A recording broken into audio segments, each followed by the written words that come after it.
এদিকে রায়ের পর আনন্দ উল্লাস করেছেন ইশরাক সমর্থকরা। এ বিষয়ে জানতে যাচ্ছি রাজধানী কাকরাইলে, সেখানে আছেন সহকর্মী নাজিবুর রহমান। নাজিব, ইশরাক সমর্থকরা এখনো রাজপথে অবস্থান নিয়ে আছেন কেন? কি তথ্য আছে আপনার কাছে?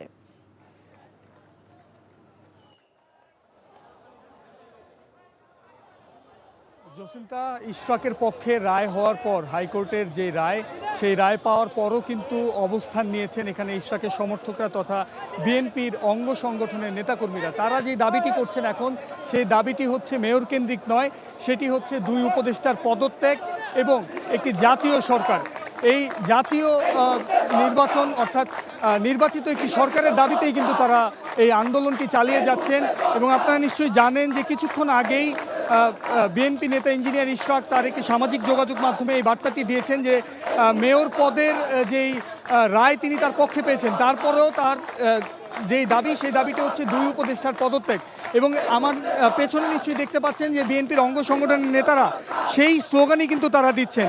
তারা একটি নির্বাচিত সরকার দ্রুত সময়ের মধ্যে চান এবং আসিফ মাহমুদ এবং তথ্য উপদেষ্টা মাহফুজ আলম, তাদের দুইজনের পদত্যাগ তারা চান অবিলম্বে।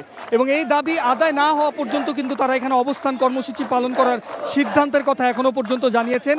এবং শুধু কাকরাইলের এই অংশটি নয়, মৎস্য ভবনের সামনেও বিপুল সংখ্যক নেতাকর্মী কিন্তু অংশ নিয়েছেন। কয়েক হাজার নেতাকর্মী মিছিল নিয়ে ঢাকা শহরের বিভিন্ন প্রান্ত থেকে এই কর্মসূচিতে যোগ দিয়েছেন এবং কর্মসূচিতে যোগ দিয়ে কিন্তু তারা তাদের দাবি আদায়ের পক্ষে স্লোগান দিচ্ছেন।